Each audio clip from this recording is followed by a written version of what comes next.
Hi friends, ಇವಾಗ ಸಮ್ಮರ್ಗೆ ಒಂದು refreshing ಆಗಿರೋ ಗ್ರೇಪ್ ಜ್ಯೂಸ್ ಮಾಡ್ತಾಯಿದ್ದೀನಿ. ಇವಾಗ ನಾನಿಲ್ಲಿ ಗ್ರೀನ್ ಗ್ರೇಪ್ಸ್ನ ತೊಗೊಂಡಿದ್ದೀನಿ. ಒಂದು ಬ್ಲೆಂಡರ್ ಜಾರ್ಗೆ ಒಂದು 3 ಇಡಿಯಷ್ಟು ಗ್ರೇಪ್ಸ್ನ ಹಾಕಿದ್ದೀನಿ.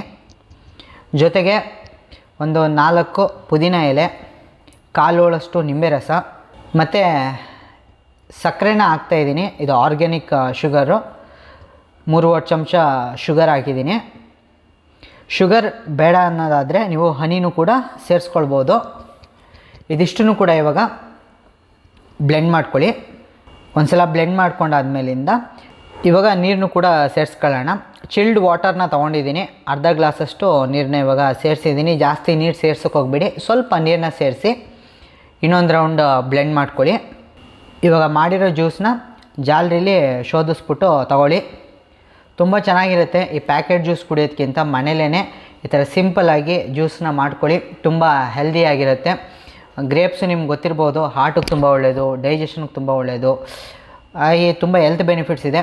ಈ ಥರ ಫ್ರೆಶ್ ಫ್ರೂಟ್ಸಲ್ಲಿ ಮನೆಯಲ್ಲೇ ಜ್ಯೂಸ್ ಮಾಡಿ ಈ ಸಮ್ಮರ್ಗೆ ಸಖತ್ ರಿಫ್ರೆಶಿಂಗ್ ಆಗಿರುತ್ತೆ ಮತ್ತು ಹೆಲ್ತ್ಗೂ ಕೂಡ ತುಂಬ ಒಳ್ಳೆಯದು ಅಂತಲೇ ಹೇಳ್ಬೋದು.